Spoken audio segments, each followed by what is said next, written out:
Chemistry में normally हम लोग सबसे पहला टॉपिक मोल कंसेप्ट डिस्कस करते हैं। नॉर्मली हर एक जगह पे सबसे पहले यही टॉपिक डिस्कशन का होता है। इस टॉपिक में हम लोग बेसिकली जो क्लास 9th में आपने पढ़ा था एटम्स एंड मॉलिक्यूल्स, उसी टॉपिक का थोड़ा एक्सटेंडेड पार्ट यहाँ डिस्कस कर रहे होंगे। मतलब बेसिक कॉन्सेप्ट्स वही है।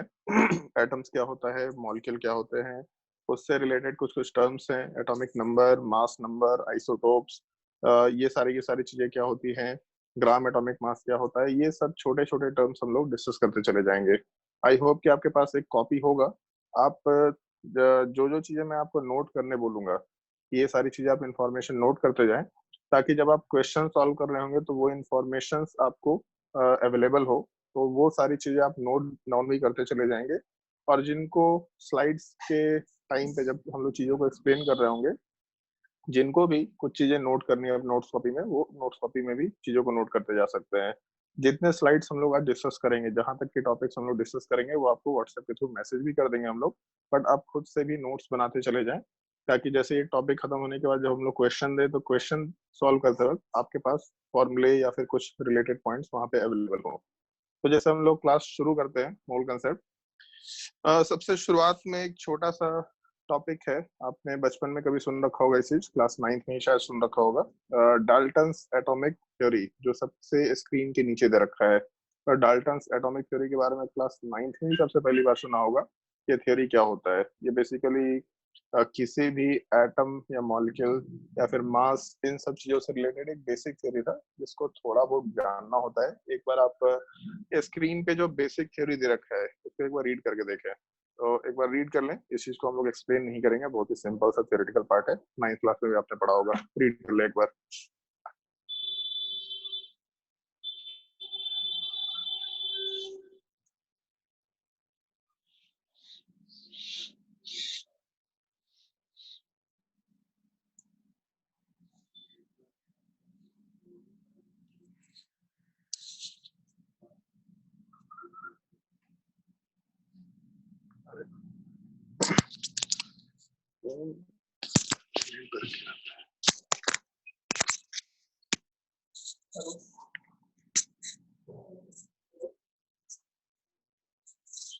ये चीज आपने पहले भी पढ़ रखी होंगी।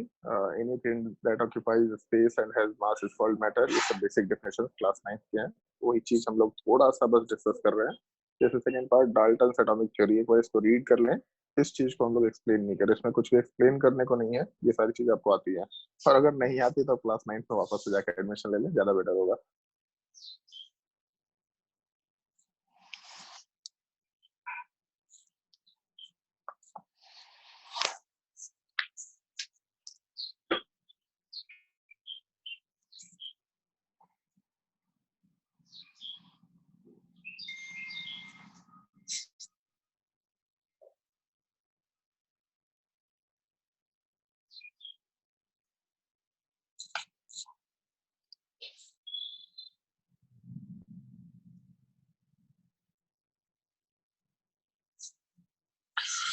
चलो ध्यान देते हैं इसके आगे वाले पार्ट पे। जैसे सबसे बेसिक पार्ट ये है, क्लासिफिकेशन ऑफ मैटर। यहाँ से हम लोग चीजों को थोड़ा एक्सप्लेन करना शुरू करते हैं। जैसे जब हम लोग मैटर के क्लासिफिकेशन की बात करेंगे, तो हम लोग क्लासिफिकेशन को दो तरीके से एक्सप्लेन कर सकते हैं। यहाँ स्लाइड्स में थोड़ा चीजें डिस्प्ले हो गई हैं। जैसे यहाँ पे आपको दिख रहा होगा, क्लासिफिकेशन ऑफ मैटर वाले पार्ट को दो पार्ट में डिवाइड करते हैं हम लोग। और उसके क्लासिफिकेशन के लिए हम लोग एक तो फिजिकल बिहेवियर को यूज कर सकते हैं, और दूसरा केमिकल बिहेवियर की यूज कर सकती है। पूरा का पूरा पार्ट ये राइट साइड में होना चाहिए था, on the basis of physical behaviour, और दूसरा on the basis of chemical behaviour. तो जैसे हम लोग सबसे मेन क्लासिफिकेशन में जब टाइप्स की बात करेंगे, तो क्लासिफिकेशन मतलब जो भी मैटर्स है उसको हम लोग जब क्लासिफाई करते हैं, तो फिजिकल बिहेवियर पे अलग और केमिकल बिहेवियर पे अलग क्लासिफाई कर सकते हैं। फिजिकल बिहेवियर पे क्लासिफाई करने का मतलब है कि हम लोग नॉर्मली जो उनके फिजिकल अपीयरेंस है, उन फिजिकल अपीयरेंस के बेसिस पे क्लासिफिकेशंस कर रहे हैं। तो फिजिकल अपीयरेंस के बेसिस पे मतलब देखने में कैसा है, या फिर बॉइलिंग पॉइंट या मेल्टिंग पॉइंट, इन सब चीजों की बात कर रहे हैं। और केमिकल बिहेवियर का मतलब उनके रिएक्शंस वगैरह से रिलेटेड जो भी प्रॉपर्टीज होंगे, उनके बेसिस पे हम लोग सारे के सारे डिस्कशंस करेंगे। तो जैसे जब हम लोग फिजिकल बिहेवियर की बात करते हैं, तो उसमें हम लोग के पास तीन पार्ट्स होते हैं, solids, liquids and gas. But जैसे शायद से आपने क्लास 9th में और भी चीजें पढ़ी होंगी। टोटल हम लोग अब तो 5 टाइप के स्टेट्स की बात करते हैं, सॉलिड्स, लिक्विड्स, गैस। उसके अलावा शायद आप लोगों ने यह नाम सुना होगा, प्लाज्मा, और उसके अलावा एक और नाम सुना होगा, बोस, आइंस्टाइन, कंडेंसेट। ये दोनों वर्ड सुन रखे होंगे, क्लास 9 के एनसीईआरटी में ये चीजें दे रखी है, बट हम लोग उसको यहाँ पे डिस्कस नहीं करते, क्योंकि जैसे जो प्लाज्मा है और जो बोस आइंस्टाइन कंडेंसेट है, ये दोनों पार्ट हम लोग ज्यादा काम का नहीं होता, तो हम लोग उस चीज को नॉर्मली डिस्कशन में पुट नहीं करेंगे। तो on the basis of physical behaviour अपने पास सॉलिड्स, लिक्विड्स, गैस, ये 3 क्लासिफिकेशंस हैं, और on the basis of chemical behaviour हम लोग के पास एक तो प्योर सब्सटेंस है, और दूसरा ये जो मिक्सचर वाला पार्ट है जो लेफ्ट साइड में दिख रहा है, ये Z था, ये मिक्सचर वाला पार्ट, ये दूसरे क्लासिफिकेशंस में होने चाहिए थे। तो वो थोड़ा स्लाइड्स इधर उधर शिफ्ट हो गया है, इस वजह से ऐसा प्रॉब्लम आया। पहले साइड में हम लोग प्योर सब्सटेंसेस की बात करेंगे, और दूसरा हम लोग मिक्सचर्स की बात करते हैं। और उस प्योर सब्सटेंस में भी 2 क्लासिफिकेशंस हैं, जिसमें हम लोग एक एलिमेंट वर्ड यूज कर सकते हैं और दूसरा कंपाउंड वर्ड यूज कर सकते हैं। तो जैसे जब हम लोग एलिमेंट वर्ड यूज करते हैं और कंपाउंड वर्ड यूज करते हैं, तो एलिमेंट का मतलब एक सिंगल एटम की बात कर रहे हैं हम लोग, एटॉमिक फॉर्म की बात कर रहे हैं। जब कंपाउंड्स की बात करेंगे तो एक से ज्यादा एलिमेंट्स के जो एटम्स है वो एक कंबाइंड फॉर्म में एग्जिस्ट कर रहे होंगे। जैसे मान लीजिए वाटर है, H2O, तो H2 वाले पार्ट में 2 हाइड्रोजन हो गए और 1 ऑक्सीजन हो गया। तो ये सब जो एलिमेंट्स के अलग अलग एटम्स है, जब ये कंबाइन करेंगे तो इनके कॉम्बिनेशन के बेसिस पे जो भी पार्ट बनेगा उस चीज को हम लोग आराम से कंपाउंड बोल सकते हैं। वैसे आगे जाने के बाद एक छोटा सा डिफरेंस भी आएगा कि कंपाउंड क्या होता है और मॉलिक्यूल क्या होता है। जैसे हम लोग कभी कभी वर्ड मॉलिक्यूल यूज करते हैं, H2O मॉलिक्यूल, लेकिन हम लोग NaCl कंपाउंड वर्ड यूज करते हैं। तो मॉलिक्यूल क्या होता है, कंपाउंड क्या होता है, इस एक चीज का भी डिफरेंस हम लोग ध्यान रखते हुए काम करेंगे। 1 मिनट लाइन पे सौरभ को कॉल करो, उसका ऑडियो ऑन नहीं है। प्रशांत अपना ऑडियो ऑफ करके रखा करे, क्लास के टाइम पे ऑडियो ऑफ रखना है।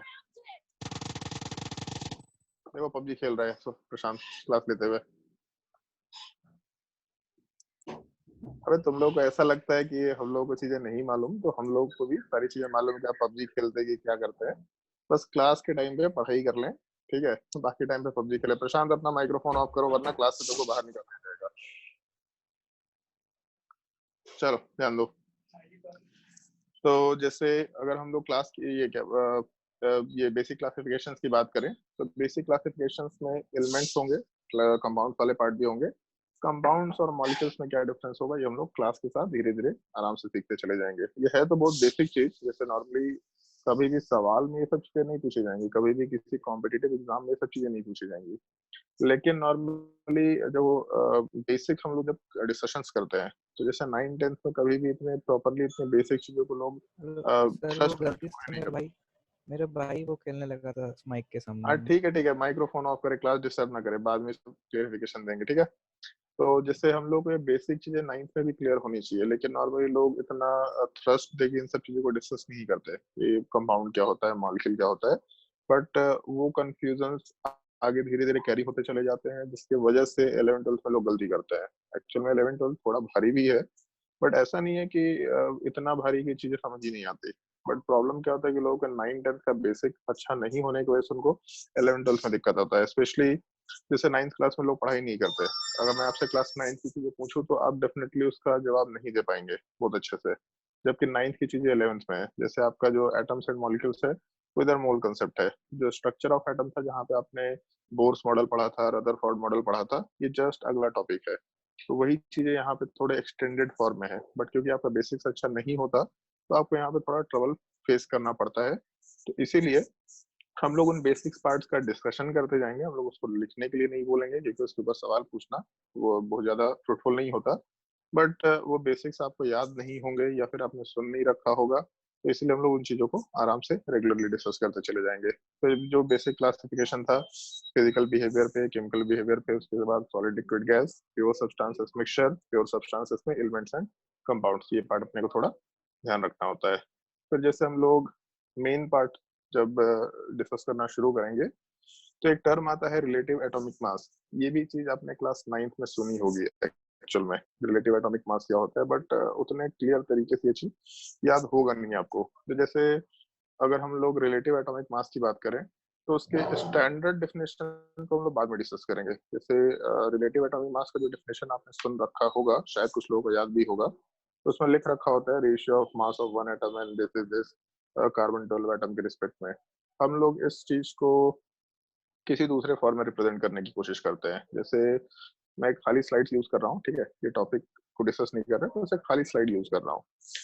जैसे मान लें कि आपके पास एक एटम है, तो एक एटम में सबको मालूम है अभी तक कि एटम के बिल्कुल सेंटर में न्यूक्लियस होता है और इसके बाहर में नॉर्मली इलेक्ट्रॉन्स एग्जिस्ट कर रहे होते हैं। मतलब जितने भी मॉडल्स हैं अभी तक, इनफैक्ट जैसे आपने क्लास 10th में जो मॉडल्स पढ़ा था, उन मॉडल्स को हम लोग एक्सटेंड कर सकते हैं आराम से। एक इंफॉर्मेशन है छोटा सा, बोकारो में मौसम बहुत खराब है, काफी तेज बारिश हो रही है, तो हो सकता है लाइट वाइट चली जाए या इंटरनेट का कनेक्शन हो सकता है खत्म हो जाए।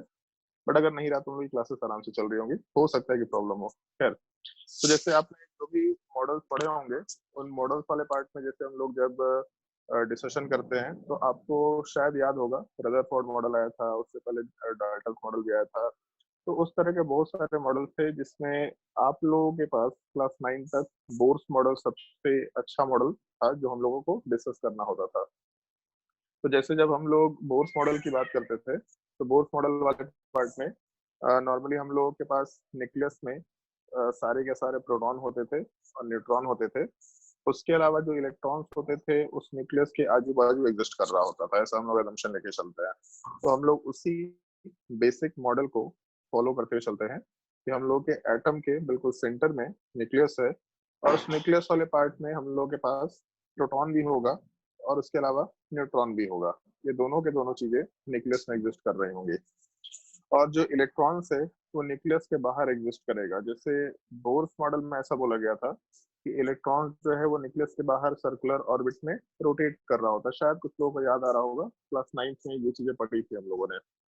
तो जब हम लोग बोर्स मॉडल की बात करते हैं तो उस टाइम पे ये नॉर्मली डिस्कशन होता था कि सर्कुलर ऑर्बिट में इलेक्ट्रॉन्स रिवॉल्व कर रहे होते थे। ये हम लोग का बेसिक फंडा था वहाँ पे। लेकिन ऐसा जरूरी नहीं है कि इलेक्ट्रॉन्स रिवॉल्व ही कर रहे होंगे या सर्कुलर ऑर्बिट ही होगा। ये हम लोग चैप्टर नंबर 2 में भी डिस्कस करेंगे। बट अभी हम लोग बस मान लेते हैं कि इलेक्ट्रॉन्स एग्जिस्ट कर रहे होंगे। कैसे एग्जिस्ट कर रहे होंगे हमको नहीं पता, क्योंकि इलेक्ट्रॉन को आज तक किसी ने नहीं देखा, तो इसलिए हम लोग एग्जिस्टेंस की बात नहीं करेंगे। हाँ दिव्यांशु बोलिए, कोई डाउट है क्या? सर इलेक्ट्रॉन्स का तो जरूरी नहीं है को उन लोग का कोई फिक्स्ड ऑर्बिट हो। एग्जैक्टली वही चीज मैंने बोला, आपने सुना नहीं शायद से, कि इलेक्ट्रॉन्स कहाँ पे है, क्या है, किस तरीके से है, किसी को आइडिया नहीं है, ठीक है, क्योंकि इलेक्ट्रॉन्स को अभी तक किसी ने नहीं देखा। बस सर उससे उसका रिलेटेड। स्ट्रक्चर तो मुझे जहाँ तक लगता है 3 डायमेंशनल होता है। कैसे मालूम तुमको? तुमने देखा है क्या इलेक्ट्रॉन को? नहीं बस कहीं सुन सुने रखा तो है, है। सुन रखा है, एग्जैक्टली, है ना। आएंगे उस चीज पे, हाँ। 3 डायमेंशन होता है कि क्या होता है, वो सब चीजों पे हम लोग आएंगे। अभी हमको नहीं मालूम, ठीक है। जैसे अगर हम आपके लेवल पे आके बात करें तो शायद मुझे नहीं मालूम, इस टॉपिक में एटलीस्ट नहीं मालूम तो 3 डायमेंशन नहीं होता लेकिन है कि 2 सर डायमेंशन शायद होता हमको है। कोई बोला था कि 11th में पढ़ना। हाँ ठीक है, होता है, बिल्कुल होता है। आएंगे हम लोग, उस शायद को हम लोग कंफर्म भी कर देंगे। बट उसके साथ साथ एक एजम्पशन भी हम लोग लेते हुए चलेंगे कि ऐसा जरूरी नहीं है कि हो सकता है कि ऐसा ही हो। बस एक स्पेकुलेशन है कि शायद ऐसा होता होगा, ठीक है। किसी ने नहीं देखा इलेक्ट्रॉन, तो जिस चीज को हम लोग देख नहीं सकते उसके बारे में कोई भी चीजें हम बिल्कुल डिटरमाइंड फॉर्म में नहीं बोल सकते कि यही होता होगा। शायद ऐसा होता होगा, अगर होता है उससे रिलेटेड सारी थ्योरी फिट बैठती है तो ठीक है, अच्छी बात है। अगर नहीं है तो चलो ठीक है, कोई नया थ्योरी आएगा। जैसे इन चीजों पे रेगुलरली रिसर्च हो रहे हैं। अगर कल को जैसे पहले मान लो कि रदरफोर्ड मॉडल आया, तो उस टाइम तक रदरफोर्ड मॉडल सबसे बेस्ट पॉसिबल ऑप्शन था। बट जैसे ही बोर्स हम्म। मॉडल आया तो रदरफोर्ड मॉडल हट गया, तो मालूम पड़ा कि अच्छा ये जो मॉडल था उससे अच्छा भी कुछ ऑप्शन हो सकता है। फिर जैसे उसके बाद एक और हम लोग सॉमरफील्ड मॉडल की बात करते हैं, वो तुम्हारे एनसीईआरटी में 11th में भी नहीं दे रखा, बट सॉमरफील्ड मॉडल बोर्स मॉडल से थोड़ा और अच्छा टाइप पार्ट था, बट वो ऑलमोस्ट सिमिलर टाइप का था। तो उसको बहुत ज्यादा हम लोग डिस्कशन में यूज नहीं करते, बट बोर्स मॉडल अपने टाइम तक काफी सक्सेसफुल रहा। तो उसके बाद हम लोग आगे अभी आते हैं, तो अब हम लोग नॉर्मली ऑर्बिटल्स के टर्म में बात करते हैं, कुछ नए मॉडल्स की बात करते हैं। तो अभी हम लोग के जितने भी कंसेप्ट हैं उसमें से मोस्ट ऑफ द कंसेप्ट को हम लोग उस मॉडल पे एक्सप्लेन कर पा रहे हैं। तो ये मॉडल सही माना जा रहा है कि शायद ये सही होता है या नहीं है किसी को नहीं पता, बट शायद यही होता होगा। तो इसीलिए अब जैसे अगर कल को कोई नया मॉडल आएगा तो ये कंसेप्ट भी पुराना हो जाएगा। तो इसीलिए जैसे एक बस बेसिक एक्सपेक्टेशन ये है कि एटम्स या मॉलिक्यूल्स या कोई भी सब्सटेंस 3 डायमेंशन में एग्जिस्ट कर रहे हैं। तो अगर सब्सटेंस 3 डायमेंशन में एग्जिस्ट कर रहे हैं मतलब उससे उसके पार्ट्स को अगर हम लोग छोटा करते जाएं तो छोटा करते करते करते एटम में पहुंचेंगे, तो एटम भी 3 डायमेंशन में होना चाहिए। ये तो एक लॉजिकल पार्ट होगा कि हाँ चलो ठीक है हम लोग सब्सटेंस को 3 डायमेंशन में रखे हैं तो एटम्स भी जो उससे एसोसिएटेड हैं वो 3 डायमेंशन में होंगे ही होंगे। तो इसमें कोई दिक्कत नहीं है, लेकिन 3 डायमेंशन में कैसे हो सकते हैं इसलिए हम लोग आगे आराम से पढ़ेंगे। बट अभी के लिए मुझे नहीं मालूम कि ऐसा होता है कि नहीं होता। मैं एजम्पशन लेके चल रहा हूँ कि ऐसा अभी नहीं होता। जो मॉडल्स है अभी तक अपने पास उसके बेसिस पे हम लोग चीजों को एक्सप्लेन करेंगे, ठीक है। टाइम के साथ आपको सारी चीजें बता दी जाएंगी। खैर, तो जैसे मान के चल रहे हैं हम लोग कि न्यूक्लियस सेंटर में है और उसके बाहर इलेक्ट्रॉन्स एग्जिस्ट कर रहे हैं। किस तरीके से एग्जिस्ट कर रहे हैं वो नहीं पता। बट अगर हम लोग इस बेसिक मॉडल के हिसाब से काम करें तो जैसे इसमें एक चीज है कि एक चीज तो हर एक मॉडल ने बोला है कि जो प्रोटॉन और न्यूट्रॉन होगा वो प्रोटॉन और न्यूट्रॉन हमेशा सेंटर में ही होगा। इस चीज को किसी ने भी मना नहीं किया। तो अगर प्रोटॉन और न्यूट्रॉन बिल्कुल सेंटर में ही होगा तो इसका मतलब है कि हम लोग न्यूक्लियस के अंदर के पार्ट को मतलब प्रोटॉन प्लस न्यूट्रॉन को ओवरऑल न्यूक्लियॉन्स बोल सकते हैं। जैसे मान लो कि हम उसको एक नॉर्मल इसका भाई किसी स्क्रीन पे एक रेडमी दिख रहा है, रेडमी अपना माइक्रोफोन ऑफ करके रखें।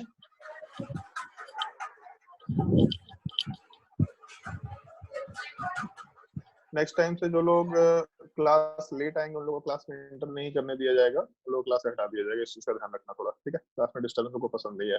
खैर, जैसे हम लोग जब डिस्कशन की बात कर रहे हैं तो जैसे मान लो इसका हम लोग एक दूसरा एनालॉग ले सकते हैं, दूसरा एग्जांपल ले सकते हैं। जैसे हम लोग झारखंड में अगर रहते हैं तो हम लोग को झारखंडी बोला जाता है, जो लोग बिहार में रहते हैं उनको बिहारी बोला जाता है। तो सिमिलर टाइप से जो जहाँ रहता है उस जगह से उस चीज को एसोसिएट किया जा सकता है। तो जो प्रोटॉन और न्यूट्रॉन्स हैं ये न्यूक्लियस के अंदर रह रहे हैं। तो जो न्यूक्लियस के अंदर रह रहा है उसको हम लोग ओवरऑल न्यूक्लियॉन्स बोल सकते हैं। मतलब हम लोग ये टर्म को न्यूक्लियॉन्स के टर्म में डायरेक्टली मेंशन करते हुए काम कर सकते हैं। तो जैसे अगर न्यूक्लियॉन्स की हम लोग बात करें तो जब भी हम लोग टर्म न्यूक्लियॉन्स बोलेंगे मतलब तुमको बाय डिफॉल्ट समझ लेना है कि हम लोग प्रोटॉन एंड न्यूट्रॉन दोनों की कंबाइंड बात कर रहे हैं, ठीक है। बट इलेक्ट्रॉन न्यूक्लियस के अंदर नहीं रहता। इस चीज को हम लोग आराम से दूसरे फॉर्म में डिस्कस कर रहे होंगे। हाँ देवांशी बोलिए। सर मतलब प्रोटॉन और न्यूट्रॉन को कलेक्टिवली कहेंगे तो वो न्यूक्लियॉन होगा ना। एग्जैक्टली। अच्छा ठीक है सर। हाँ मतलब एजम्पशन मान के चल रहे हैं कि झारखंड में बाहर से लोग अगर आके बस गए तो उसको झारखंडी नहीं बोल रहे, जो पहले से एग्जिस्ट कर रहे हैं उन्हीं को बोल रहे हैं, ठीक है। चलो ध्यान दो। तो जैसे होता क्या है कि आपने शायद 9th क्लास में 10th क्लास में कुछ टर्म सुने होंगे जिसमें एक टर्म होता है एटॉमिक नंबर, एक ये टर्म सुन रखा होगा, और दूसरा टर्म होता है मास नंबर। तो जो एटॉमिक नंबर है और मास नंबर है, पहले हम लोग इस चीज को बेसिकली एक्सप्लेन करेंगे कि क्या होता है। जैसे एक चीज सुना होगा, जैसे मान लो अगर हम लोग हाइड्रोजन की बात करते हैं तो हाइड्रोजन के अंदर एक प्रोटॉन होता है, एक इलेक्ट्रॉन होता है और एक न्यूट्रॉन होता है। सॉरी, न्यूट्रॉन तो होता भी नहीं है, 0 न्यूट्रॉन होता है। अगर हम लोग हीलियम की बात करें तो हीलियम वाले पार्ट में 2 प्रोटॉन्स होते हैं, 2 इलेक्ट्रॉन्स होते हैं और 2 न्यूट्रॉन होते हैं। तो जैसे एक चीज सुना होगा आपने क्लास 10th में भी जस्ट अभी पढ़ा होगा कि हम लोग एलिमेंट्स को एटॉमिक नंबर के बेसिस पे अरेंज कर रखे होते हैं, क्योंकि हर एक एलिमेंट्स के जो एटॉमिक नंबर है वो बिल्कुल यूनिक है। एलिमेंट्स के एटॉमिक नंबर कभी भी अलग निकल के नहीं आ पाते। तो जैसे अगर मान लो कि हम लोग हर एक एलिमेंट से एसोसिएटेड अगर एक यूनिक प्रॉपर्टी की बात करें तो यूनिक प्रॉपर्टी या फिर एक किसी यूनिक वैल्यू की बात करें तो वो वैल्यू वाला पार्ट हम लोग का प्रोटॉन निकल के आता है। तो हाइड्रोजन वाले पार्ट में एटॉमिक नंबर 1 दिखता है हम लोग को, 1 प्रोटॉन दिखता है। हीलियम में 2 प्रोटॉन दिखते हैं, लिथियम में 3 प्रोटॉन दिखते हैं, बेरिलियम में 4 प्रोटॉन दिखते हैं। तो हम लोग नॉर्मली करते क्या है कि हम लोग ये जो प्रोटॉन है इसको चेंज भी एक्चुअल में नहीं कर सकते। जैसे मान लो ये चीज सुना होगा आपने कि हम लोग किसी भी एटम पे अगर एक इलेक्ट्रॉन ऐड करते हैं तो उसका अनायन बन जाता है, नेगेटिव चार्ज। और अगर हम लोग किसी भी एटम से एक इलेक्ट्रॉन हटाते हैं तो उसका कटायन बनता है। कटायन बन रहा हो या अनायन बन रहा हो, कभी भी इन एटम्स के अंदर के प्रोटॉन चेंज नहीं होते। तो अगर प्रोटॉन चेंज नहीं होते तो हम लोग नॉर्मली करते क्या है कि हम लोग उस एलिमेंट से एसोसिएटेड जितने भी प्रोटॉन्स का नंबर है उस चीज को एटॉमिक नंबर को डिफाइन करने के लिए आराम से यूज कर सकते हैं। तो जैसे एक छोटा सा डेफिनेशन होता है व्हाट इज एटॉमिक नंबर, तो it is equal to the total number of protons present in a atom. अब एटम हो या आयंस हो उससे कोई दिक्कत नहीं होगा, बट हमेशा टोटल नंबर ऑफ प्रोटॉन्स की बात करेंगे हम लोग किसी दूसरे फॉर्म में बात नहीं करेंगे। एक डेफिनेशन नॉर्मली बोल दिया जाता है, it is equal to the total number of electrons. ये बोलना गलत नहीं होगा, लेकिन एक कंडीशन के साथ, it is equal to the total number of electrons present in neutral atom. जैसे अगर मान लो कि हम लोग H माइनस की बात करें, तो जब हाइड्रोजन था तो हाइड्रोजन वाले पार्ट में हम लोगों के पास केवल एक इलेक्ट्रॉन है, ठीक है। और अगर एक इलेक्ट्रॉन हाइड्रोजन में एग्जिस्ट कर रहा और एक प्रोटॉन भी एग्जिस्ट कर रहा, तो एक्चुअल में एटॉमिक नंबर में 1 बोलना एक इलेक्ट्रॉन के टर्म में कुछ गलत नहीं है।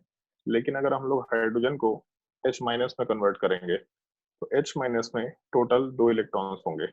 और अगर टोटल 2 इलेक्ट्रॉन्स हो गए तो इसका मतलब हाइड्रोजन का जो एटॉमिक नंबर है वो हम लोग 2 तो बोल नहीं सकते, वो यूनिक प्रॉपर्टी निकल के नहीं आएगा। तो इस चीज को हम लोग जब इलेक्ट्रॉन के टर्म में बोलते हैं तो हमेशा हम लोग इलेक्ट्रॉन के टर्म में चीजों को डिफाइन करते हुए न्यूट्रलिटी की बात करते हुए काम करते हैं। तो ठीक है, हम लोग एटम्स के नंबर ऑफ इलेक्ट्रॉन को कंसिडर कर लेंगे एटॉमिक नंबर के लिए, लेकिन एक न्यूट्रल एटम में ना उस पर पॉजिटिव चार्ज होना चाहिए ना ही उस पर नेगेटिव चार्ज होना चाहिए। तो जैसे एक बेसिक पार्ट है atomic number, it is equal to the total number of electrons present in a atom, और sorry total number of protons present in an atom, और it is equal to the total number of electrons present in a neutral atom. ये दोनों terms हम लोग use कर सकते हैं atomic number वाले पार्ट के लिए, जिस चीज को Z से नॉर्मली डिनोट किया जाता है। ये एक सिंपल सा टर्म है। दूसरा, ये जो मास नंबर है, तो मास नंबर का डेफिनेशन आप लोग कॉपी में लिख सकते हैं, पहले मैं बोल रहा हूँ और आप लिखते भी चले जाएं। It is equal to the, और मास नंबर को हम लोग A से डिनोट करते हैं नॉर्मली, नोट करते जाएं। Mass number is equal to the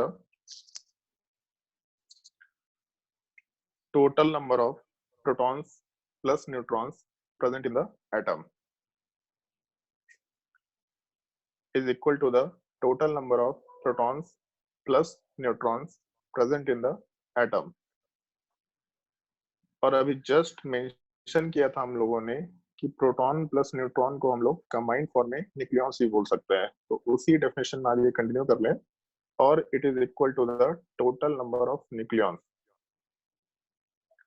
और it is equal to the total number of nucleons।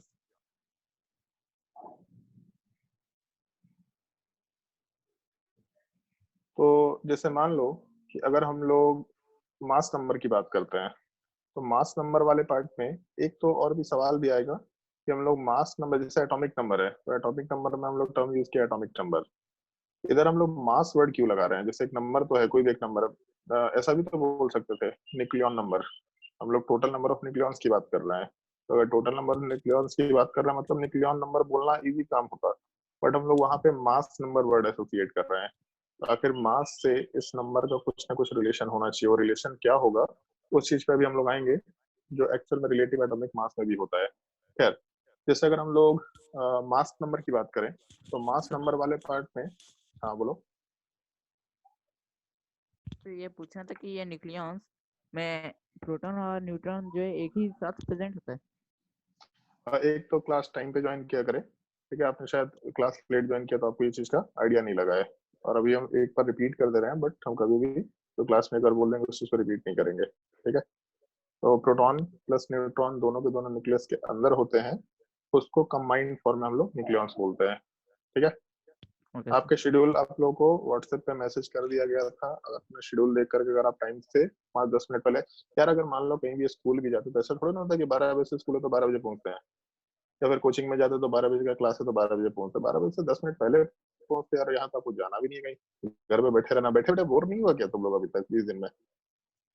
तो 10 मिनट पहले ज्वाइन कर लो, क्लास जब टाइम पे शुरू होगा तो आ जाना आराम से, अलार्म लगा लिया करो यार, गजब नालायक लोग है तुम लोग। हाँ चलो तो ध्यान दो, तो जैसे जब हम लोग मास नंबर की बात करते हैं तो मास नंबर वाले पार्ट में हम लोग किसी भी एटम्स की अगर बात करें, तो कोई भी एक एलिमेंट की बात करें, जैसे मान लो कि हम लोग ऑक्सीजन लेके चलते हैं, तो ऑक्सीजन वाले पार्ट में अगर हम लोग प्रोटॉन की बात करें तो टोटल 8 होगा, न्यूट्रॉन की बात करें तो भी 8 होता है, और इलेक्ट्रॉन वाला पार्ट भी 8 होता है। तो जैसे अगर हम लोग डेफिनेशन के हिसाब से काम करें तो mass number proton plus neutron के वैल्यू को रिप्रेजेंट करता है। तो टोटल जो मास नंबर है तो 16 निकल के आ गया। मान लो अगर हम लोग सोडियम की बात करते हैं, तो सोडियम का प्रोटॉन वाला पार्ट 11 होता है, 11 शायद तुम लोग को याद होगा। जो न्यूट्रॉन वाला पार्ट है 12 होता है। मतलब ऐसा जरूरी नहीं कि जितना प्रोटॉन होगा उतना ही न्यूट्रॉन भी होना चाहिए। एक चीज है, अगर न्यूट्रल एटम है तो जितना प्रोटॉन होगा उतना ही इलेक्ट्रॉन भी होगा, क्योंकि न्यूट्रल एटम वाले पार्ट में जितने पॉजिटिव चार्ज है, प्रोटॉन मतलब पॉजिटिव चार्ज, उतने ही नेगेटिव चार्ज भी होने चाहिए। तो अगर प्रोटॉन और न्यूट्रॉन बराबर नहीं होगा तो चार्ज कुछ ना कुछ आएगा ही आएगा, नेट चार्ज जीरो नहीं होगा। लेकिन न्यूट्रॉन हो सकता है कि प्रोटॉन के बराबर हो सकता है ज्यादा हो, ये भी एक पॉसिबिलिटी हो सकता है, इसमें कोई दिक्कत नहीं है। तो जैसे अगर हम लोग सोडियम की बात करें तो इस केस में मास नंबर वाला पार्ट 23 है। तो एटॉमिक नंबर तो दोनों में, अगर हम ऑक्सीजन को लेके चले तो एटॉमिक नंबर वाला पार्ट तो 8 है, और सोडियम वाले पार्ट में एटॉमिक नंबर वाला पार्ट 11 के बराबर दे रखा, लेकिन मास नंबर ऑक्सीजन में 16 और सोडियम वाले पार्ट में 23 के बराबर है। तो जैसे इस चीज को हम लोग आगे डिस्कस भी करेंगे कि मास नंबर का मास से क्या रिलेशन है, बट ये दो बेसिक टर्म्स हम लोग को थोड़ा ध्यान रखने होते हैं, एटॉमिक नंबर क्या होता है और दूसरा मास नंबर क्या होता है, क्योंकि उस मास नंबर को हम लोग रिलेटिव एटॉमिक मास में यूज भी कर रहे होंगे। अब एक छोटा सा कैलकुलेशन है जो हम लोगों को थोड़ा ध्यान रखना है, और जैसे लास्ट क्लास में आप लोगों को बताया था मैंने ओरिएंटेशन क्लास में कि टाइम के साथ आप लोगों को कैलकुलेशन कैसे फास्ट करने हैं, वो सारी चीजें हम लोग थोड़ा बहुत डिस्कस करते जाएंगे।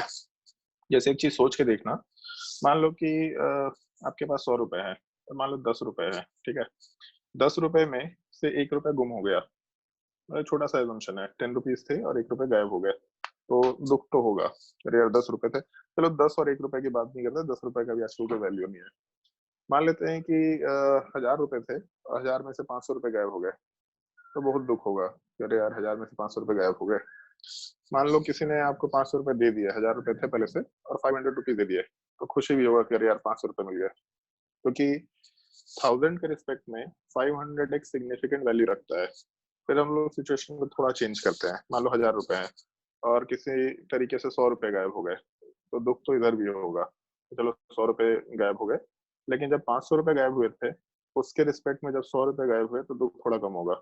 सेम टाइप से अगर हम लोग 500 रुपीज किसी ने दिया था उसकी जगह पर 100 रुपीज दिया तो खुशी होगा, लेकिन हाँ चलो 100 ही रुपए तो मिला, इस टाइप का है।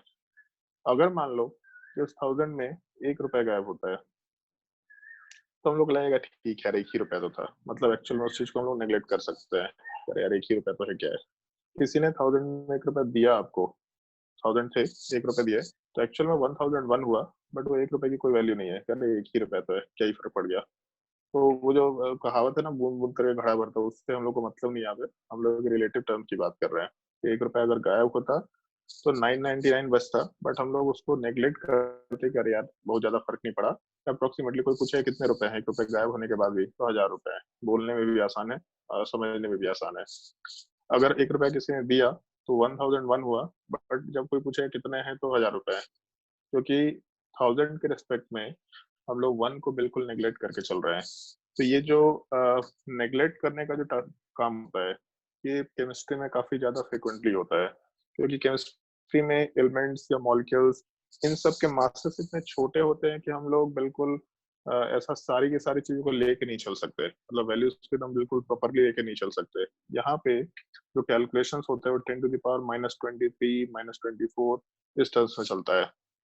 तो 10 टू द पावर -23 -24 का मतलब है 0 पॉइंट, जब हम लोग 0 लगाना शुरू करेंगे तो इस तरीके से 10-20 मतलब 20 22 या 25 जीरो लगाने पड़ेंगे।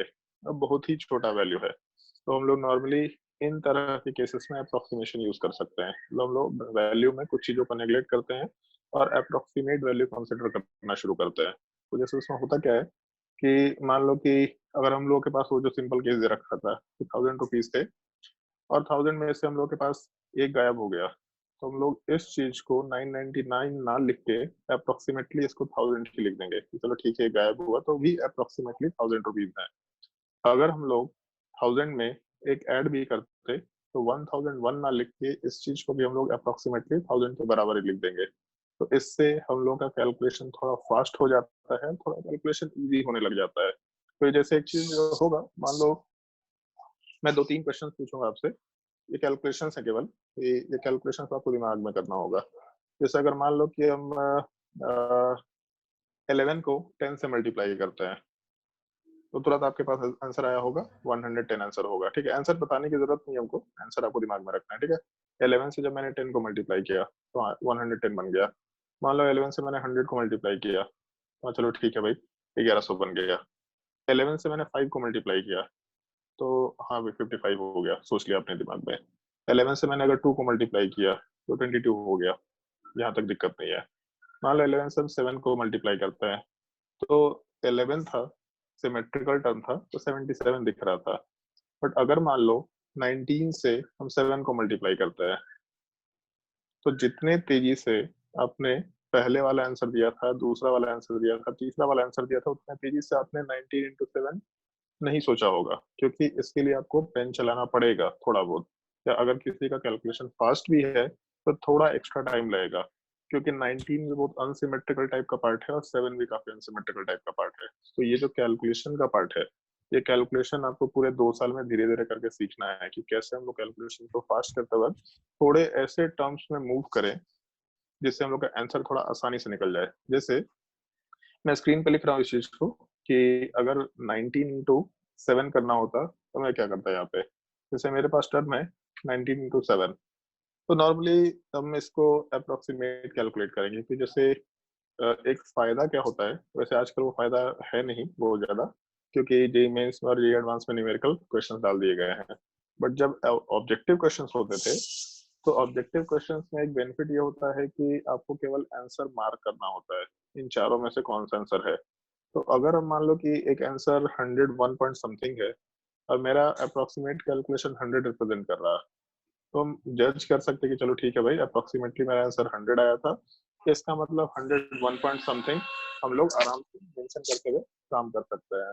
तो जैसे जब भी कभी हम लोग कैलकुलेशंस करते हैं तो कैलकुलेशंस वाले पार्ट में इस अप्रोक्सीमेशन को थोड़ा यूज करने की कोशिश करना है। ये ऐसा नहीं कि आप पहले दिन सीख लेंगे, इस चीज को सीखने में 5 से 6 महीने लगता है। जितने स्टूडेंट्स को मैंने पढ़ाया है उन सबको ये चीज सिखाते सिखाते एटलीस्ट 3-4 महीने लगते हैं। फिर उसके बाद उनको मतलब उसके बाद फिर हमको कैलकुलेशन बताना नहीं पड़ता, वो खुद बताते हैं कि सर इसमें ये अप्रोक्सीमेटली वैल्यू ले लेंगे तो मेरा काम हो जाएगा। तो ये चीज ऐसे सीखने की चीज है। मान लीजिए कि आपके पास वैल्यू दे रखा था 19 इंटू 7, तो 19 इंटू 7 को कैलकुलेट हम लोग डायरेक्टली भी कर सकते थे, लेकिन इस चीज को कैलकुलेट करने के लिए हम नॉर्मली करेंगे क्या कि इस चीज को हम इस फॉर्म में रिप्रेजेंट कर देंगे, तो मेरे लिए जिंदगी थोड़ा आसान हो जाएगा। मतलब आसान कैसे होगा उस चीज को बताने का फंडा भी है। जैसे 19 से जब हम लोग 20 में गए तो एक जीरो का पार्ट आया, तो जब भी कभी लास्ट में कोई डिजिट जीरो होता है तो कैलकुलेशन बहुत आसान होता है। जैसे बोला था ना 11 इंटू 10, तो 110 आपको पेन बिल्कुल नहीं चलाना पड़ेगा। 11 इंटू 100 1100 मतलब आपको पेन नहीं चलाना पड़ेगा। 5 में भी नॉर्मली चलाना नहीं पड़ता है, 2 में भी चलाना नहीं पड़ता, लेकिन जब दूसरे टर्म से यूज करते हैं हम लोग वैल्यू तो कैलकुलेशन डिफिकल्ट होने शुरू होते हैं। तो जैसे 19 को एक यूनिट बढ़ा के 20 में कन्वर्ट कर दिया ताकि नियरेस्ट 10 में चले गए। तो जब एक वैल्यू को बढ़ाया है तो दूसरे को थोड़ा घटाना पड़ेगा ताकि दोनों का मल्टीप्लिकेशन एडजस्ट हो जाए। ये चीज बहुत जरूरी होता है, ऐसा नहीं कि बस एक को बढ़ा के छोड़ दिया। अगर एक को बढ़ा देंगे तो जो आपका आंसर आएगा वो नॉर्मल आंसर से थोड़ा बड़ा होगा। ये अगर ध्यान में रखेंगे तो भी आंसर पे पहुंचा जा सकता है। जैसे 19 इंटू अगर हम लोग 7 करते हैं तो उसके हिसाब से मेरे हिसाब से शायद 133 आंसर कुछ आना चाहिए। 70 63, हाँ 133 कुछ आंसर आना चाहिए। तो जैसे अगर हम लोग दूसरे वाले वैल्यू को यूज करते हैं, मान लो कि हम लोग ऐसा करते हैं 20 इंटू 7, तो ये 140 आता। तो एक चीज दिख रहा है कि अगर 19 इंटू 7 है तो एक्चुअल आंसर 133 है। जबकि अगर इस 19 को अगर हम लोग माइंड में कैलकुलेट करना चाह रहे थे तो इसको हम लोग 19 की जगह पर 20 मान लिए, मतलब अपने वैल्यू को बढ़ा लिए। 20 इंटू 7 140 दिमाग में कैलकुलेट कर लिया। तो एक चीज ध्यान में है कि हम लोगों ने एक वैल्यू को बढ़ाया था तो अपना आंसर भी ज्यादा निकल के आएगा। तो जो भी आंसर आया उससे थोड़े छोटे आंसर वाले पार्ट को हम लोग कंसिडर कर सकते हैं। लेकिन इसमें प्रॉब्लम ये होता है कि वैल्यू कितना बढ़ जाएगा इसके बारे में हम लोग को आइडिया नहीं होता। तो हम लोग करते क्या है नॉर्मली कि एक वैल्यू को बढ़ा देते हैं दूसरे को छोटा कर देते हैं ताकि बढ़ा हुआ वैल्यू छोटे होने वाले वैल्यू से एडजस्ट हो जाए। तो जैसे अगर हम लोग 20 इंटू 6.5 करेंगे तो ये कितना आना चाहिए। अगर 20 इंटू 6 करते हैं तो 120 आता है, 20 इंटू 5 करते तो 10 आता है, इसका मतलब 130। तो ये जो आंसर था एक्चुअल और जो कैलकुलेटेड आंसर था ये नियर अबाउट सेम है। तो हम लोग के पास अगर आंसर 130 आया और ऑप्शन में 133 दे रखा है तो हम लोग आराम से इस चीज को टिक कर सकते हैं। लेकिन एक चीज हमेशा ध्यान में रखना, जब भी क्वेश्चन सॉल्व करना हो तो उन चारों ऑप्शंस को पहले देखना। वो चारों ऑप्शंस के बीच में अगर काफी बड़ा बड़ा गैप है, जैसे एक ऑप्शन 133 है, दूसरा ऑप्शन 150 समथिंग है, तीसरा ऑप्शन 90 है, चौथा ऑप्शन 200 है, तब इस चीज को अप्लाई करेंगे।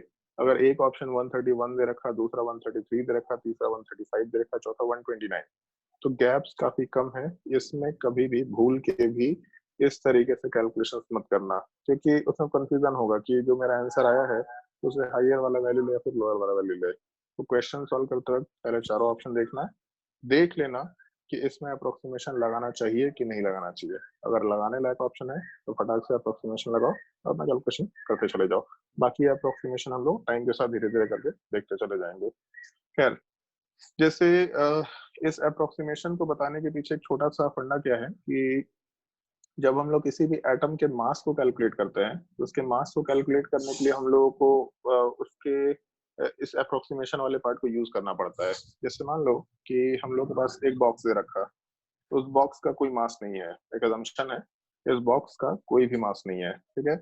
इस बॉक्स के अंदर एक तो हम लोगों के पास रेड बॉल्स है, दूसरा हम लोग के पास ब्लू बॉल्स है, और तीसरा हम लोग के पास ग्रीन कलर ले लेते हैं, ग्रीन बॉल्स है। और एक छोटे छोटे वैल्यूज दे रखे हैं कि जो रेड बॉल है इसका मास 1 kg है, जो ब्लू बॉल है इसका मास 2 kg है, और जो ग्रीन बॉल है इसका मास मान लेते हैं 4 kg के बराबर है। एक अजम्पशन लेके चल रहे हैं। तो अगर हम लोगों को एक बॉक्स का मास कैलकुलेट करना होगा तो उस बॉक्स का तो कोई खुद का मास नहीं है, बट उस बॉक्स के अंदर जितने सब्सटेंसेस होंगे, जैसे मान लो कि हम लोग सब्जी मार्केट जाते हैं तो पॉलीथीन के अंदर कुछ सब्जी डाल करके हम लोग वेट मेजर करते हैं।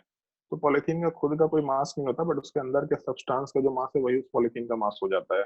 तो सेम टाइप से अगर हम लोग एक बॉक्स की अगर बात करें तो उस बॉक्स के अंदर जो भी सब्सटेंसेस होंगे उन सारे के सारे सब्सटेंसेस का जो कंबाइंड मास होगा उस कंबाइंड मास से हम लोग बॉक्स का मास निकाल सकते हैं। तो जैसे अपने कॉपीज में 2 3 4 कैलकुलेशंस करने होंगे आपको।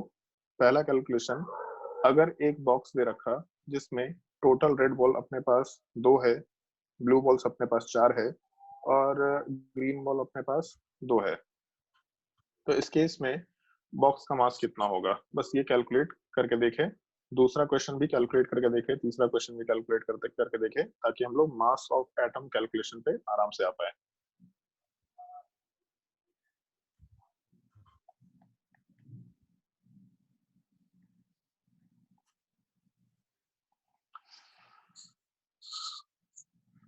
बस ये छोटा सा 2 कैलकुलेशन है, इससे ज्यादा कैलकुलेशन नहीं करना हम लोग को।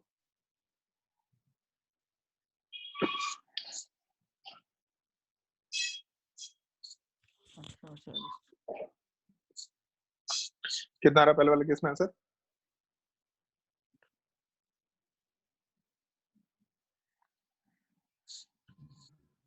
बताओ भाई, पहले वाले केस में आंसर? पहला 18 है, पहला वाला का 18 kg था हाँ, और दूसरा वाला का 40 kg। 40। पहला वाला 18। मैंने कैलकुलेट नहीं किया, मैं तुम्हारे आंसर पे जा रहा हूँ, ठीक है। मैंने कोई कैलकुलेशन नहीं किया। पहला का 18 और दूसरे का 40। अगर किसी को कोई नया आंसर मिल रहा है तो वो बता सकता है, जिनका आंसर ये है तो वो छोड़ सकता है।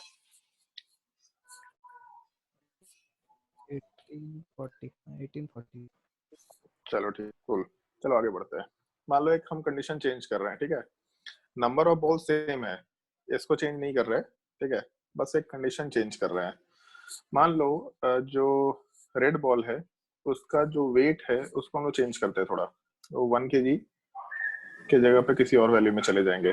मान लो जो रेड बॉल है उसका वेट 1000 kg है, जो ग्रीन बॉल है इसका वेट भी हम लोग 1000 kg लेते हैं, और जो ब्लू बॉल है उसका वेट हम लोग 1 kg लेते हैं, ठीक है। एक कंडीशन बस चेंज हो गया, जो बॉल्स का वेट था वो चेंज हो गया। अब वापस से पहले वाले पार्ट को कैलकुलेट करके देखो कि अगर हम लोग के पास रेड बॉल 2 दे रखा होगा, ग्रीन बॉल वाला पार्ट दे रखा होगा, तो उस केस में 2 4 और 2 दे रखा था, राइट। तो अब इसमें मास कितना होगा और दूसरे वाले केस में मास कितना होगा, दोनों कैलकुलेशंस वापस से करके देखो। 4004 पहले का 4004 4004, ओके ठीक है। पहले वाले केस में 4004 आया और दूसरे वाले केस में दूसरे वाले केस में 8010 10 हाँ ठीक है, सबका आंसर सेम आया होगा तो ठीक है, अगर किसी का डिफरेंट आया तो बोल सकते हैं। चलो मान के चल रहे सेम आया, ठीक है। अब एक चीज देखो, जैसे जो रेड बॉल था उसका मास 1000 था, जो ग्रीन बॉल था उसका मास 1000 था, तो जब इन दोनों के रिस्पेक्ट में हम लोग ब्लू बॉल को ज्यादा भी रखे तो भी बहुत ज्यादा सिग्निफिकेंट फर्क नहीं पड़ा। जैसे 4004 है तो मैं बोले थे ना अभी कि 1000 के रिस्पेक्ट में एक, जैसे 1001 था तो इसको हम लोग 1 बोल रहे थे, तो सिमिलर टाइप से 2002 को भी हम लोग आराम से, सॉरी इसको हम लोग 1000 बोल रहे थे, तो सिमिलर टाइप से 2002 को हम लोग 2000 बोल सकते हैं। तो 4004 को हम लोग इतना कॉम्प्लिकेटेड टाइप से लिखने से अच्छा सीधा 4000 बोल देते कि अप्रोक्सीमेटली 4000 है। मतलब ठीक है एक्चुअल आंसर नहीं है बट ठीक है भाई अप्रोक्सीमेटली 4000 है। सिमिलर टाइप से दूसरे वाले के आंसर हम लोग अप्रोक्सीमेटली 8000 बोल देते।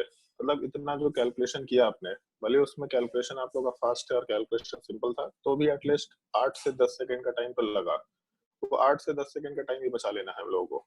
तो क्योंकि यहाँ पे क्वेश्चंस के लिए एक क्वेश्चंस के लिए 2 मिनट का टाइम या 3 मिनट का टाइम होता है, तो एक सेकंड 5 सेकंड्स काफी इंपॉर्टेंट होता है। तो जैसे ये जो कैलकुलेशन हुआ तो इस कैलकुलेशन में 4004 निकल के आया, बट उसको हम लोग अप्रोक्सीमेटली 4000 लिख सकते थे। और ऐसा हुआ इसलिए क्योंकि जो ब्लू बॉल था इसका कोई मास ही नहीं है, मतलब है एक्चुअल में 1 kg मास काफी बड़ा होता है, लेकिन 1000 kg के रिस्पेक्ट में अगर हम लोग बात करें, जो भी मासेस दूसरे केसेस में दे रखे हैं 1000 kg, इस रिस्पेक्ट में 1 kg बहुत ही नेग्लिजिबल है। तो अगर इस चीज को हम लोग इंक्लूड करते तो भी कोई दिक्कत नहीं है, बट इंक्लूड करने से बहुत ज्यादा टोटल मास पे सिग्निफिकेंट फर्क नहीं पड़ रहा। तो अगर टोटल मास पे सिग्निफिकेंट फर्क नहीं पड़ा, जैसे हम लोग सब्जी मार्केट में जाते तो देखते हैं कि सब्जी मार्केट में ऐसा नहीं कि एकदम एग्जैक्टली 1 किलो लेना तो 1 ही किलो, 1 किलो से 10 ग्राम 20 ग्राम ज्यादा भी तो सब्जी वाला छोड़ देता है। मतलब अगर 1 किलो में 20 ग्राम का भी फर्क नहीं पड़ रहा उसको, तो उस केस में 4000 में 4 का कोई फर्क नहीं पड़ने वाला है एटलीस्ट। तो इससे होगा क्या, जैसे यही एनालॉजी हम लोग एग्जैक्टली एक एटम के लिए यूज करते हैं, क्योंकि अब तक सबको मालूम पड़ गया और अभी हम लोगों ने डिस्कस भी किया कि जो एटम वाले पार्ट है उसके अंदर इलेक्ट्रॉन होता है, प्रोटॉन होता है और न्यूट्रॉन होता है, ये सबको मालूम पड़ गया, ठीक है। और एक्चुअल में जो इलेक्ट्रॉन प्रोटॉन और न्यूट्रॉन है, अगर उस चीज को हम लोग रिप्रेजेंट करें तो जैसे एग्जैक्टली सेम टाइप से रिप्रेजेंट कर रहा है। एक बॉक्स है अपने पास, उस बॉक्स के अंदर इलेक्ट्रॉन है, प्रोटॉन है और न्यूट्रॉन है। मतलब अगर हम लोग एक एटम के मास को अगर कैलकुलेट करेंगे तो उस एटम के अंदर जितने इलेक्ट्रॉन्स होंगे, जितने प्रोटॉन्स होंगे, जितने न्यूट्रॉन्स होंगे, इन सारे के सारे मासेस को ऐड करना होगा, जैसे अभी आप लोगों ने बॉक्स के लिए कैलकुलेट किया था, ठीक है। और एक वैल्यूज हम दे रहे हैं तुम लोगों को, जो प्रोटॉन का मास होता है वो 1.66 इंटू 10⁻⁻24 ग्राम के बराबर होता है। सिमिलर टाइप से जो न्यूट्रॉन का मास होता है वो एक्चुअल में प्रोटॉन के बराबर ही होता है, दोनों में कोई डिफरेंस नहीं होता, अप्रोक्सीमेटली बराबर होता है। Mass of neutron is equal to mass of proton, और केमिस्ट्री में हम लोग इसको बराबर लेके ही चलते हैं, इज इक्वल टू 1.66 इंटू 10⁻⁻24। वापस से ग्राम के फॉर्म में, अगर किलोग्राम में करते तो 10⁻⁻27 किलोग्राम होता। तो प्रोटॉन का मास और न्यूट्रॉन का मास तो 1.66 इंटू 10⁻⁻24 हो गया। तो अगर हम लोग इलेक्ट्रॉन की बात करें तो इसका वैल्यू होता है 9.31 इंटू 10⁻⁻28 ग्राम। तो इन तीनों में बड़ा कौन सा, सबसे बड़ा मास कौन सा?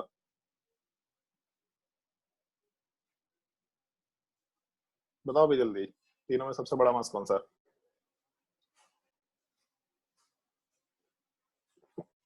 प्रोटॉन और प्रोटॉन न्यूट्रॉन का मास, तो प्रोटॉन है। प्रोटॉन और प्रोटॉन। न्यूट्रॉन का मास तो सेम है ना? प्रोटॉन। अरे मैंने तो ये पूछा ना सबसे बड़ा मास कौन सा। हाँ तो वही प्रोटॉन और न्यूट्रॉन। न्यूट्रॉन। हाँ प्रोटॉन या न्यूट्रॉन दोनों में से कोई एक। इलेक्ट्रॉन का मास कोई बड़ा अगर सोच रहा होगा तो देख लेना भाई, इधर 10⁻⁻- है, ठीक है, वहां प्लस नहीं, अगर 10⁻28 होता तो फिर इलेक्ट्रॉन होता, ठीक है। अब एक चीज देखो, 10⁻⁻24 और 10 to the power minus 28, इसका मतलब total 10 to the power minus 4 का डिफरेंट है। तो अगर हम लोग इसको 10,000 से डिवाइड करते तब ये वैल्यू निकल के आता। तो एक अप्रोक्सीमेट वैल्यू होता है जो हम लोग को थोड़ा ध्यान रखना होता है, उस वैल्यू को यहाँ पे मेंशन कर रहे हैं। जब हम लोग एक प्रोटॉन की बात करते हैं और एक न्यूट्रॉन की बात करते हैं तो इसके मासेस तो सेम होते हैं, लेकिन जो इलेक्ट्रॉन का मास है वो काफी छोटा होता है। In fact mass of proton is equal to mass of neutron is equal to approximately 1837 times mass of electron. मतलब अगर हम लोग 1800 को छोड़ के उसको 2000 में कन्वर्ट कर ले तो इलेक्ट्रॉन का जो भी मास होगा उसका 2000 गुना प्रोटॉन का मास होगा। तो जैसे अभी हम लोग रेड, ग्रीन और ब्लू बॉल की बात कर रहे थे, तो रेड वाले पार्ट ब्लू बॉल और ग्रीन बॉल, तो पहला का मास 1000 था, दूसरे का मास 1 था, तीसरे का 1000 था। तो पहला वाला पार्ट प्रोटॉन है, लास्ट वाला पार्ट न्यूट्रॉन है और बीच वाला पार्ट इलेक्ट्रॉन है अप्रोक्सीमेटली। अभी भी लेकिन एग्जैक्ट आंसर नहीं आ रहा। अगर रेड को 2000 मानते अप्रोक्सीमेटली तो ग्रीन वाला पार्ट भी 2000 होता, तब जाके जो ब्लू वाला बॉल है वो एक इलेक्ट्रॉन के जैसा कंसिडर किया जा सकता था। तो इसमें जैसे होता क्या है, इस वैल्यू के वजह से हम लोग जब कैलकुलेशन करते हैं तो एक एटम के मास को कैलकुलेट करते टाइम इलेक्ट्रॉन के मास को हम लोग नेग्लेक्ट कर देते हैं। जैसे अभी जो जस्ट पहले कैलकुलेशन कराया था तो उसने बोला था कि इस ब्लू वाले पार्ट के मास को हम लोग काउंट करें या ना करें बहुत ज्यादा सिग्निफिकेंट फर्क नहीं पड़ेगा। तो सिमिलर टाइप से प्रोटॉन, न्यूट्रॉन और इलेक्ट्रॉन के मास में ये ह्यूज डिफरेंस होने की वजह से कि न्यूट्रॉन और प्रोटॉन का मास 2000 गुना बड़ा है। मतलब अगर इलेक्ट्रॉन का मास हम लोग 1 किलोग्राम मानते तो प्रोटॉन का मास अप्रोक्सीमेटली 1837 किलोग्राम होता है, न्यूट्रॉन का मास भी 1837 किलोग्राम होता। तो एक प्रोटॉन और एक न्यूट्रॉन के सामने इलेक्ट्रॉन के मास का कोई फर्क नहीं पड़ रहा। तो हम लोग नॉर्मली जब किसी एटम का मास कैलकुलेट करते हैं तो उस एटम के मास के कैलकुलेशन के टाइम पे हम लोग मास of proton plus mass of neutron plus mass of electron आराम से बोल सकते थे। लेकिन इस गिवन वैल्यू के वजह से इलेक्ट्रॉन का मास नेग्लिजिबल निकल के आता है। तो इसके वजह से हम लोग किसी भी एटम के मास को जब कैलकुलेट करते हैं तो सिंपली हम लोग मास of proton plus mass of neutron आराम से लिखते हुए काम कर सकते हैं। तो जैसे ये जो वैल्यूज है इस चीज को भी नोट मत करना, ये अपने काम का नहीं है, इस चीज को हम लोग आगे डिस्कस भी करेंगे। तो अगर मान लो कि हम लोग एक एटम के मास को कैलकुलेट करें तो उसमें इलेक्ट्रॉन वाला पार्ट बिल्कुल काम का निकल के नहीं आया, उस चीज को हटा दिया। तो अगर केवल प्रोटॉन और न्यूट्रॉन वाला पार्ट काम का है और एक और चीज दिख रहा है कि प्रोटॉन का मास और न्यूट्रॉन का मास तो सेम है, तो अगर दोनों का मास सेम है तो जैसे अगर मान लो हम लोग एक नए केस की बात करते हैं। मान लो हम लोग कोई एलिमेंट लेते हैं जिसके अंदर इलेक्ट्रॉन वाला पार्ट 1 है, प्रोटॉन वाला पार्ट 1 है और न्यूट्रॉन वाला पार्ट 0 के बराबर है। ठीक है, पहला केस तो ऐसा लिख लेते हैं। जैसे फर्स्ट केस में प्रोटॉन वाला पार्ट, फिर उसके बाद इलेक्ट्रॉन वाला पार्ट और न्यूट्रॉन वाला पार्ट। तो पहले केस में प्रोटॉन 1 है, इलेक्ट्रॉन वाला पार्ट 1 है, न्यूट्रॉन 0 है। तो अगर हम लोग इस पहले केस में मास कैलकुलेट करें तो हम लोग के पास एक ही प्रोटॉन है, मतलब मास ऑफ प्रोटॉन इंटू 1 लिख सकते थे। इलेक्ट्रॉन नेग्लिजिबल था, उसको छोड़ सकते थे, और न्यूट्रॉन 0 है तो उस केस में मास ऑफ न्यूट्रॉन इंटू 0 लिख सकते थे। तो एक्चुअल में अगर प्रोटॉन का मास और इलेक्ट्रॉन का मास सेम है, सॉरी न्यूट्रॉन का मास सेम है, x मान लेते हैं उसको, तो इसी चीज को हम लिख सकते थे x into 1, sorry x into 1 plus दूसरे वाले केस में भी x इंटू 0। तो अगर हम लोग यहाँ से x को कॉमन ले लें, मान लेते हैं, तो x को कॉमन लेने की वजह से एक काम किया जा सकता है। अगर x को कॉमन लेंगे तो बचेगा वैल्यू 1 प्लस 0। वैसे 0 कोई फायदा नहीं है, बट कैलकुलेशन सिखाना है आपको बस। तो x इंटू 1 प्लस 0, और जो 1 था ये टोटल नंबर ऑफ प्रोटॉन को रिप्रेजेंट कर रहा था और 0 टोटल नंबर ऑफ न्यूट्रॉन को रिप्रेजेंट कर रहा था। और अभी जस्ट कुछ देर पहले आपको मैंने मेंशन किया था मास नंबर क्या होता है। तो total number of proton plus total number of neutron, इस चीज को हम लोग मास नंबर भी बोलते हैं। तो एक्चुअल में मास नंबर में ये जो मास वर्ड है उसको देने का रीजन ये है कि अगर हम लोगों के पास प्रोटॉन प्लस न्यूट्रॉन का वैल्यू मालूम हो, मतलब नंबर ऑफ न्यूक्लियॉन्स मालूम है, तो हम लोग उस एलिमेंट का या उस एटम का मास डायरेक्टली निकाल सकते हैं। बस उस मास नंबर को हम लोगों को प्रोटॉन के मास से या फिर न्यूट्रॉन के मास से मल्टीप्लाई करना होगा। जैसे मान लो दूसरा केस लेके चलते हैं कि अगर हम लोग के पास कोई दूसरा केस दे रखा जिसमें हम लोग ऐसा कंसिडरेशन लेते हैं कि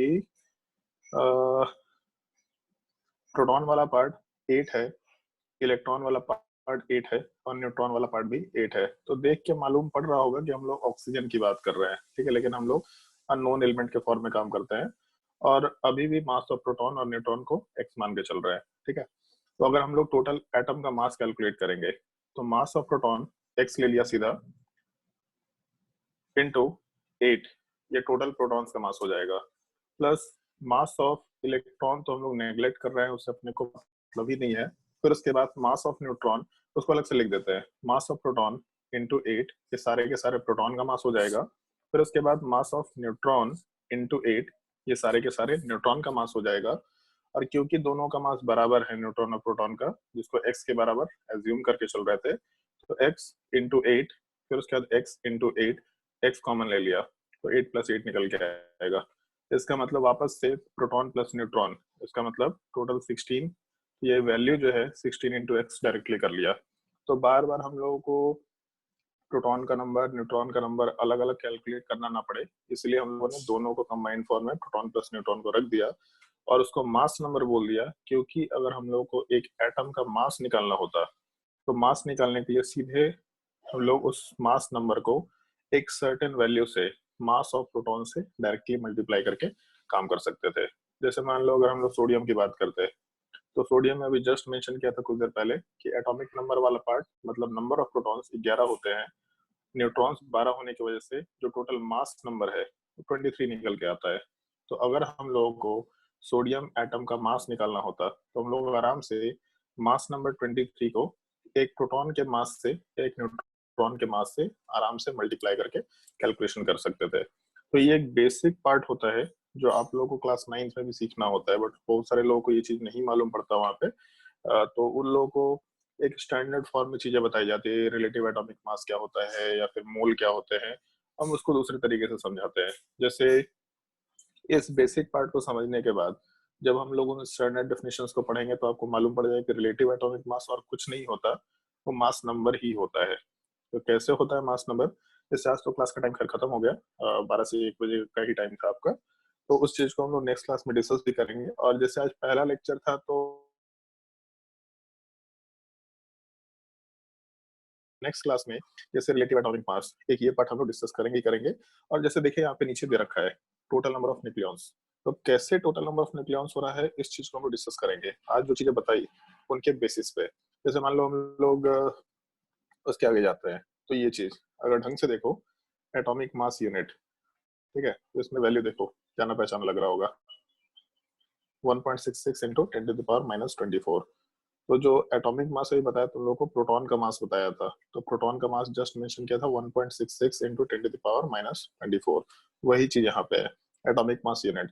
तो कैसे उस प्रोटॉन के मास को हम लोग एटॉमिक मास यूनिट से रिलेट कर पा रहे हैं, ये चीज हम लोग नेक्स्ट क्लास में डिस्कस करेंगे आराम से। फिर उसके बाद अगला पार्ट तो ये एटॉमिक मास था कि एटॉमिक मास हम लोग कैसे कैलकुलेट करते हैं। तो जैसे एक चीज देखो अगर ढंग से, atomic mass is equal to RAM मतलब relative atomic mass into 1 AMU atomic mass unit.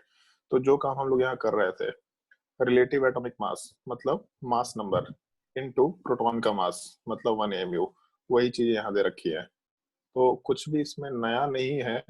हम लोग ये बेसिक पार्ट्स नहीं समझते तो हम लोग उसको बस रटने के फॉर्म में रखते हैं। RAM का मतलब 1/12 of mass of 1 carbon 12 atom, AMU का मतलब जिस तरह ऐसा ऐसा होता है डेफिनेशन, वो सब डेफिनेशंस याद रखने के लिए ठीक है, स्कूल के एग्जाम्स के लिए ठीक है, बट जिंदगी में एक बार इस चीज को समझ लो तो जिंदगी भर याद रहेगा, इन सब में कोई कंफ्यूजन नहीं होता है। जैसे मान लो इसके बाद फिर हम लोग कुछ कैलकुलेशंस करेंगे, तो ऑक्सीजन एटम का मास कैसा है, तो ये अभी जस्ट कैलकुलेशन किया था कि ऑक्सीजन एटम का अगर मास कैलकुलेट करते हैं हम लोग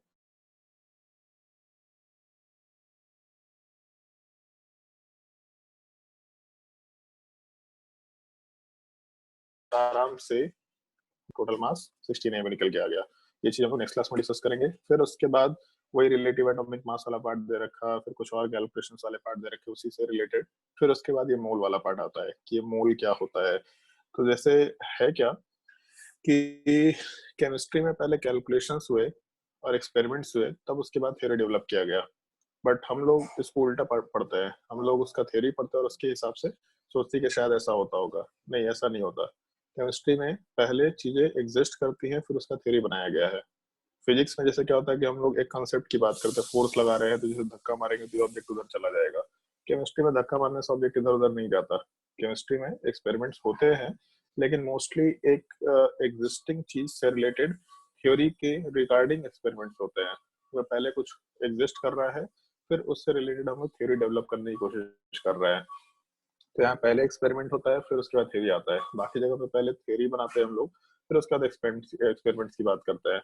लेकिन जब हम लोग पढ़ते हैं तो हम लोग को पहले थ्योरी पढ़ के ही क्वेश्चन में उस चीज को अप्लाई करना होता है। तो हर एक चीज को समझने का तरीका थोड़ा अलग टाइप का होगा। जैसे मैंने आज जो चीजें समझाई उसकी वजह से ये जो पहला, दूसरा, तीसरा स्लाइड है और ये जो चौथा स्लाइड जो चल रहा है अभी, slide number 11, mole the mass number relation से, ये सब चीजें बहुत ही आसानी से समझ में आएंगी। सिमिलर टाइप से ग्राम एटॉमिक मास आसानी से समझ में आएगा। और इसके आगे जैसे कुछ एग्जांपल्स हैं, उनके बाद एक और टर्म होगा ग्राम मॉलिक्यूलर मास, मॉलिक्यूल से एसोसिएटेड। ये सब चीजें बहुत इजीली समझ में आ जाएंगी।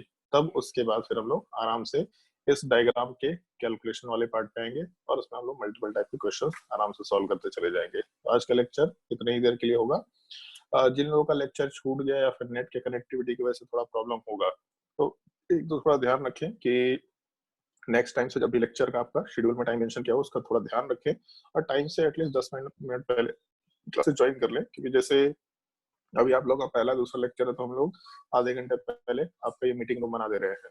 लेकिन जो 12th के स्टूडेंट्स हैं उन लोगों के लिए इतना आधे घंटे का टाइम नहीं होता। 12th वाले स्टूडेंट जितने भी जो पिछले 10 दिनों से क्लासेस कर रहे हैं उनके लिए हम लोग मीटिंग रूम बस 10 मिनट पहले बनाते हैं और वो लोग भी 10 मिनट पहले या 5 मिनट पहले आराम से सारे लोग क्लासेस ज्वाइन करते हैं। तो टाइम के साथ ये चीज अपने आप फ्लुएंट होता चला जाएगा और जो भी लेट से आएगा उसको आइदर हम क्लास से निकाल देंगे या फिर उसको कोई भी डाउट देने का नहीं देंगे। जो भी लेट से आएगा उसके लिए हम लोग जो भी लेक्चर है उसकी रिकॉर्डिंग करके यूट्यूब पे पोस्ट कर दिया करेंगे और उस लेक्चर का लिंक आपको व्हाट्सएप के थ्रू हम भेज देंगे। मतलब जो भी क्लास होगा उसका लेक्चर का लिंक आपको व्हाट्सएप पे मिल जाएगा। तो मोस्टली हम लोग इस फॉर्मेट में काम करते हुए पढ़ाई कर रहे होंगे। वैसे जैसे आज आपका एक तरीके से पहला क्लास था तो एक छोटा सा फीडबैक सेशन है कि क्लासेस आपको कैसा लगा। तो जैसे सबसे पहले स्क्रीन पे हमको दिख रहा है दिव्यांशु। बताओ दिव्यांशु क्लास कैसा लगा आपको? सर अच्छा लगा सर। चलो ओके। करुणा?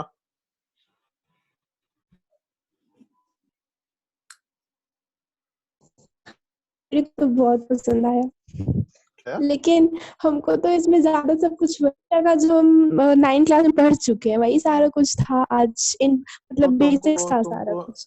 तो मैंने बोला भी था शुरू में कि ये चीजें 9th से पढ़ रखी होनी चाहिए एक्चुअल में। तो तुमने मेरे से ही पढ़ रखा है, तुमको मालूम है कि 9th क्लास में क्या पढ़ना होता है। तो तुम्हारे लिए भले ये चीज नया नहीं है क्योंकि तुमने वही चीजें पढ़ी है मेरे से 9th क्लास में, बट बाकी लोगों के लिए कुछ लोगों के लिए चीज नहीं होंगे। मैंने तो बोला था कि 9th में ही ये सब चीजें आनी चाहिए आपको, बट लोगों को पढ़ाया नहीं जाता इस तरीके से। उनको रटवाया जाता है कि रट लो, बट साइंस और मैथ्स रटने की चीज नहीं होती, समझने। उसके बाद किम टॉप है कौन भाई? कौन है भाई ये नॉर्थ कोरिया वाला आदमी? 2 मिनट रुको ना, रुको मैं क्लास चल, रुको। अरे ये रेडमी कौन है भाई? स्क्रीन पे किसी का फोन में नाम रेडमी दिख रहा है। रेडमी कौन है भाई जिसकी आवाज आ रही है बैकग्राउंड से लड़ाई झगड़ा का घर में?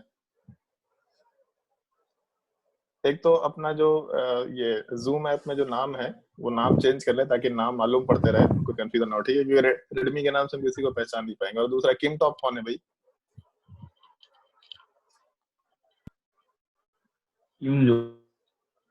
हेलो,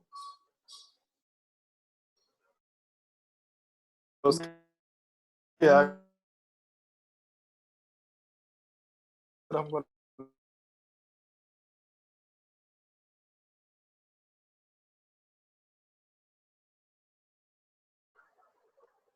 प्रशांत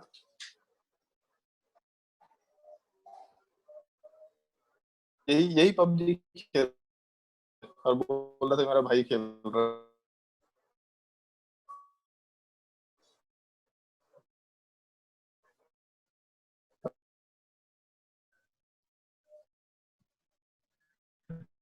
क्लास थोड़े उसके बाद सौरभ बताओ भाई। ये फीडबैक सेशन हम लोग नेक्स्ट क्लास से नहीं लेंगे, फिर हम लोग 4-5 क्लासेस के बाद फीडबैक लेंगे, बट आज पहला क्लास है इसलिए पूछ रहे हैं। सौरभ बताओ भी जल्दी, टाइम नहीं खराब करो दूसरों का। ये भी रिप्लाई नहीं कर रहा। फिर उसके बाद श्रेया से तो हम डायरेक्टली पूछ लेंगे। शुभकामना,